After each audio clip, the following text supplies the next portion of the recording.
Hello everyone, তোমরা সবাই কী করছো এখন? আমি এখন আমাদের নতুন ফ্ল্যাটে রয়েছি, যেহেতু কালকে গৃহপ্রবেশ, তার জন্য আমরা সবাই মিলে প্রিপারেশন নিচ্ছি।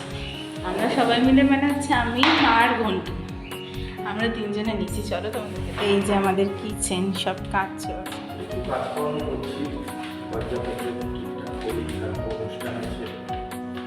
তাই নাকি?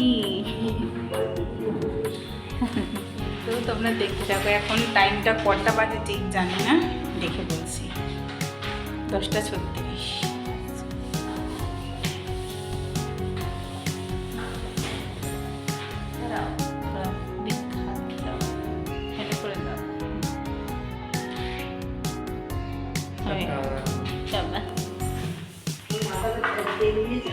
সবাইকে গুড নাইট, টাটা।